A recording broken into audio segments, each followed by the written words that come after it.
نحمدہ و نصلی علی رسول الکریم اما بعد فاعوذ باللہ من الشیطان الرجیم بسم اللہ الرحمن الرحیم۔ ناظرین محترم، یہ آج کی آیت جو ہے سورۃ بقرہ کی آیت نمبر 285 ہے۔ یہ سیکنڈ لاسٹ آیت ہے سورۃ بقرہ کی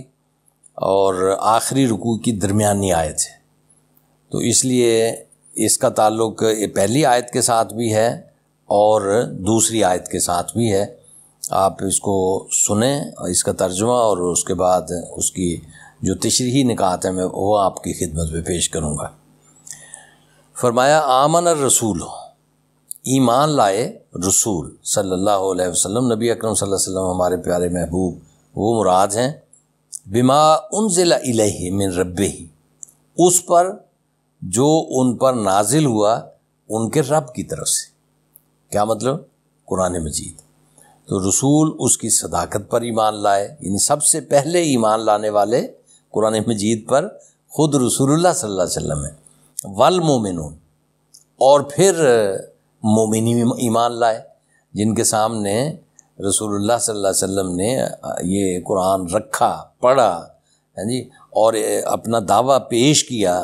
کہ مجھ پر اللہ کی طرف سے نازل ہوا ہے اور میں یہ مامور ہوں اس کو آپ تک پہنچاؤں اور آپ بھی اس پر ایمان لائیں، یعنی اس کی صداقت کو مان لیں، اس کے اندر جو تعلیمات ہیں ان کی سچائی پر ایمان لائیں، تو مومن بھی اس پر ایمان لائے۔ کل آمن باللہ، سب کے سب ایمان لائے۔ اب اس میں ایمانیات ہیں جن کا ذکر ہوا قرآن مجید میں، یہاں آمن باللہ ہے، اللہ پر ایمان لائے، وملائکتہ، اور اس کے فرشتوں پر ایمان لائے، وکتبہ، اور اس کی کتابوں پر ایمان لائے، ورسلہ، اور اس کے رسولوں پر ایمان لائے۔ لا نفرق بین احد من رسلہ، ان کا قول یہ ہے کہ ہم اللہ کے رسولوں میں سے کسی رسول میں بھی فرق نہیں کرتے کہ وہ اللہ کے رسول تھے اور اللہ کے رسول نہیں تھے، سب کو اللہ کا رسول تسلیم کرتے ہیں جو اللہ نے بھیجے۔ آمنا و صدقنا، کہ ہم ایمان لائے اور ہم نے تصدیق کی۔ وقالوا سمعنا واطعنا، اور انہوں نے کہا سمعنا، ہم نے سنا، واطعنا، اور ہم نے مانا۔ غفرانک ربنا والیک المصیر، کہ اے ہمارے رب اس ضمن میں ہم سے جو غلطیاں ہوئی ہیں ہمیں ان سے درگزر فرما۔ وَإِلَيْكَ الْمَصِيرُ، کیونکہ ہم نے تیری ہی طرف لوٹ کر آنا ہے، تیری ہی طرف ٹھکانا ہے اور وہاں تیری بارگاہ میں پیش ہونا ہے، تجھے حساب دینا ہے۔ اچھا جی، اب یہاں ایمان بالیوم الآخرہ کا ایک حصہ تو اوپر بیان ہو گیا، جیسے میں نے کہا کہ اللہ کا محاسبہ، اللہ نے محاسبہ کرنا ہے، حساب لینا ہے، پھر جزا اور سزا کا فیصلہ سنانا ہے۔ یہ کیا ہے؟ ایمان بالیوم الآخرہ۔ اور اگلی جو ایمانیات ہیں اسلام کی وہ اس آیت میں بیان ہوئی۔ دوسری آیت میں ایمان باللہ و ملائکہ و کتب و رسل، یہ، اور رسولوں کے بارے میں ایک تھوڑی سی تفصیل ہو گئی کہ ہم رسولوں کے اللہ کے رسول ہونے میں فرق نہیں کرتے، امتیاز نہیں کرتے کہ فلاں کو مانتے ہیں فلاں کو نہیں مانتے، بلکہ سب کو مانتے ہیں۔ تو ایمان باللہ کا تھوڑا میں اس کے بارے میں مزید وضاحت کر دوں۔ ایمان باللہ، اللہ پر ایمان، ہمارے ہاں ایک بالا تر ہستی کو ماننے کا تصور ہے کہ ہم اللہ کو مانتے ہیں، اللہ کو ساری دنیا مانتی ہے،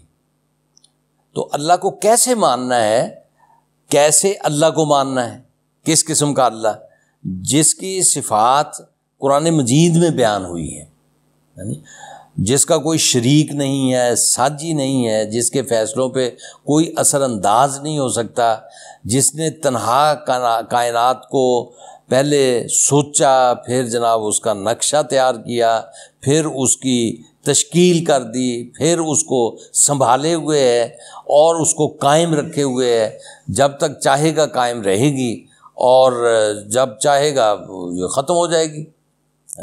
اور پھر اس میں انسان کو پیدا کیا اور انسان کو امتحان کے لیے پیدا کیا ہے، اور امتحان کے لیے اختیار ضروری ہے، اور اختیار بھی وہ انسان کو دیا، اور اس اختیار کو کام میں لا کر انسان نے دنیا بدل ڈالی، یعنی اپنا فضاؤں میں اڑنا بھی سیکھ لیا، اور دریاؤں میں تیرنا بھی سیکھ لیا، اور زمین پر چلنا بھی سیکھ لیا، کیا کچھ مسخر نہیں کر لیا انسان نے اللہ کی دی ہوئی صلاحیتوں سے۔ اور یہی امتحان ہے، اور فرشتوں نے تو کہا تھا کہ یہ خون ریزیاں کرے گا، انسان نے خون ریزیاں بھی کی، لیکن انسان نے نیکی کا کام، خیر کے کام، بھلائی کے کام زیادہ کیے۔ تو اللہ کو ماننا یعنی بلا شرکت غیر، اس کی توحید، جی اللہ یکتا ہے، نام اور نسب سے پاک ہے، اور اس کے فیصلوں پہ کوئی اثر انداز نہیں ہوتا، اس جیسا کوئی نہیں ہے، ہاں جی کسی اور پہ قیاس نہیں کرنا اللہ کو، اور نہ اس کا جسم ہے، نہ انسانوں جیسا، نہ آنکھیں ہیں دیکھنے کے لیے انسانوں جیسی، یا کسی چیز پہ بھی آپ قیاس نہیں کر سکتے، وہ ایک بالا تر ہستی ہے۔ اور ملائکہ کو یہ قریش جو ہے نا جی اللہ کی بیٹیاں سمجھتے تھے، اور اس تک رسائی کا ذریعہ سمجھتے تھے، تو اس کی قرآن مجید نے تردید کی ہے کہ اللہ کا کوئی بیٹا نہیں ہے، کوئی بیٹی نہیں ہے، اور اس تک رسائی کے لیے کسی واسطے اور وسیلے کی ضرورت نہیں ہے، وہ براہ راست یہ کائناتی طاقتیں ہیں جو فرشتے ہیں، تو اللہ نے جس فرشتے کو جو کام سپرد کر دیا ہے وہ صرف وہی کام کرتا ہے، اور نہ اس کا کوئی اپنا ارادہ ہے، نہ اپنی کوئی خواہش ہے، نہ اس کے مطابق وہ تبدیلی کر سکتا ہے، جو اللہ نے جس کو جو سونپ دیا وہ اس کو بجا لانے کا پابند ہے بس۔ اور چھوٹے چھوٹے بھی کام ہیں جن پہ اللہ نے یہ فرشتے مقرر کیے ہوئے ہیں، بڑے بڑے کام بھی ہیں جن پہ فرشتے مقرر کیے ہوئے ہیں، تو فرشتوں کو پکارنا یا ان کا وسیلہ تلاش کرنا یا ان کو راضی کرنے کے لیے کرنا، یہ کوئی چیز اسلام میں اس کی نوعیت کی نہیں ہے۔ صرف آپ اللہ کے ساتھ تعلق رکھیں، اس کو راضی کرنے کی کوشش کریں، اور اس کی اللہ راضی ہوتا ہے اتباع نبوی سے صلی اللہ علیہ وسلم۔ ہاں جی خود اللہ تعالیٰ نے قرآن مجید میں اس کو واضح کر دیا ہے، آپ رسول اللہ صلی اللہ علیہ وسلم کی اطاعت اور اتباع کرتے چلے جائیں، اللہ راضی ہوتا چلا جائے گا۔ اللہ کی کتابیں، یہ واضح ہے کہ کتابیں اللہ نے نازل فرمائی ہیں، آخری کتاب قرآن مجید ہے، یہ سب پر مہیمن ہے، اس کے مضامین جو ہیں وہ حتمی اور آخری ہیں، اور اس پر ہی اب پرکھا جائے گا ہر چیز کو، حق اور صداقت کو جانچنے کا ایک پیمانہ ہے قرآن مجید، اور یہ محفوظ بھی ہے، اللہ نے حفاظت کا وعدہ لیا، اور اس کے اندر ساری تفصیلات موجود ہیں جو انسانی ہدایت سے متعلق ہیں۔ ہاں جی سائنس اور ٹیکنالوجی اس میں آپ تلاش کریں گے تو شاید نہ ملے، کوئی چیزیں لینگویج ڈیفرنٹ ہو جائے گی، لیکن انسانی ہدایت کے لیے جو کچھ ضروری ہے وہ قرآن مجید میں آ گیا ہے، اور یہ حتمی اور آخری ہے اور قیامت تک کے لیے ہے۔ اور کتب ہو گئیں، اس کے بعد رسول یعنی رسالت کا سلسلہ، ہاں جی، اور آخری رسول ہیں حضرت محمد رسول اللہ صلی اللہ علیہ وسلم، ہمارے پیارے محبوب اور اللہ کے بھی محبوب اور ختم نبوت کے تاجدار، تو ختم کر دی نبوت آپ پہ، اس لیے کہ اب آئندہ جو ہدایت ہے وہ قرآن مجید کی شکل میں اللہ نے محفوظ کر دی ہے، اور اسوہ مصطفیٰ بھی محفوظ ہے۔ حضور صلی اللہ علیہ وسلم نے قرآن مجید کے مطابق کس طرح سے نظام قائم کیا، جد و جہد کی۔ جب غار حرا سے آئے تو اکیلے تھے، اور اکیلے آ کے آواز لگائی کہ لوگوں مجھے اللہ نے آپ پر رسول بنایا ہے، اور آپ کے لیے یہ قرآن مجھ پہ اتارا ہے، نازل کیا ہے، میں اس کو آپ تک پہنچانے کا پابند ہیں، میں بھی اس کا پابند ہوں، تم بھی اس کے پابند ہو جاؤ، فلاح پا جاؤ گے۔ تو یہ دعوت دیتے دیتے مدینہ کی اسلامی ریاست قائم کرنے کے بعد جب آپ اس دنیا سے رخصت ہوئے، غار حرا سے آئے اکیلے تھے، جب اس دنیا سے رخصت ہوئے 12 لاکھ مربع میل علاقے کے حکمران تھے۔ یہ جی معجزہ مصطفیٰ ہے، یہ عظمت مصطفیٰ ہے، اور ہم ان کے پیروکار ہیں۔ اور پھر صرف یہی سکندر کی طرح صرف دنیا کو فتح نہیں کیا تھا عرب کو، بلکہ نیچے ایک ایسی جماعت بھی تیار کر دی تھی جو اس قرآن مجید کے مطابق ہاں جی، سوچیں بھی ان کی بدل دی تھیں، کردار بھی ان کے بدل دیے تھے، اور ان کا نصب العین بھی تبدیل کر دیا تھا، اور ان کے ارادے اور عزائم بھی اسی کے مطابق ڈھال دیے تھے۔ چنانچہ آپ کے بعد جو جماعت آپ نے تیار کی ہے، اس نے آپ کے میسج کو، پیغام کو، قرآن کو سینوں سے لگایا اور نظام کو قائم کیا اور اس کو آگے پھیلایا اور بڑھایا۔ یہ عظمت مصطفیٰ ہے اور عظمت قرآن ہے کہ 1000 سال تک مسلمان ساری دنیا سے آگے رہے۔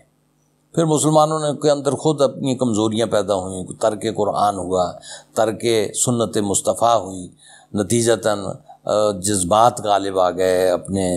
مفادات غالب آ گئے، ہاں جی، جمود طاری ہو گیا اور زوال کا شکار ہو گئے۔ ہاں جی، اب پھر ہم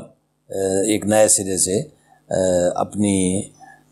عظمت رفتہ کہہ لیں آپ، یا